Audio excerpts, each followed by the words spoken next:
of this huge budget deficit. And so the cut we propose for K through 12 is half the percentage of what we need to do for our entire budget. It's about 5%. Now, I don't minimize that. That's a big number.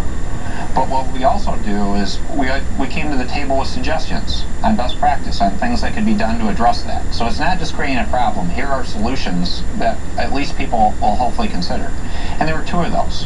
One of those was to say, look at your healthcare plans and see if your teachers, your other employees can pay 20% of the premiums. Right now, if you look at most of our school districts, the percentage is 0 to 10%. We do have some at 20, we have some that are higher, but on average, if you make that change, that accounts for 60% of the suggested cut, the recommended cut in that. And last week you saw the teachers protesting that, though. Well, again, we're all sharing in this, and the other one we suggested was a 10% cut in non-instructional buying. So again, that would be another 60%. So it's not to say it all has to come out of one piece, Stephen, but here were just two suggestions.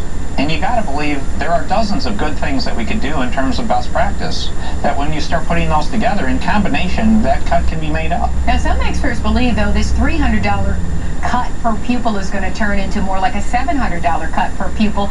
Two Michigan superintendents called this devastating and saying this would actually destroy the K through 12 education system that we know here in Michigan. What do you say to superintendents who say that to you, Governor? Well, there's a lot of different perspectives on this. One thing, though, we really tried to lay out for people is the future, though, which hasn't happened in the past. Instead of looking at this in one year in isolation, we really did a second-year budget, which is truly an innovation in our system in Michigan. I want to credit Brooks Patterson. They do a 3-year budget in Oakland County. But we did a second-year budget where we were able to show if we get through this year, which we will, in a fiscally sound, balanced fashion, then when next year comes, the cuts are over. We can start saying we've hit the bottom and we can start building back in a thoughtful, constructive way. Mayor Bing, you're already living this. Essentially, with what the Detroit Public Schools are going through is essentially already this with your emergency financial manager.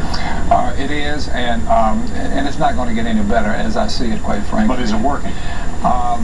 You know, it's spurts and starts, quite frankly, but I don't think it's working. I really don't.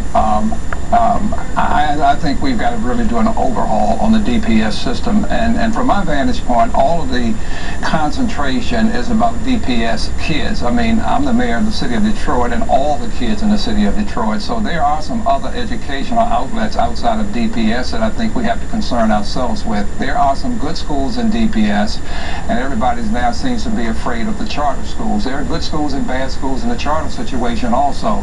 So if we're going to really make sure that kids get the best education that they can get, it's got to be excellent schools. It doesn't matter whether it's public, private, charter, parochial. We got to get the best kids in the best schools.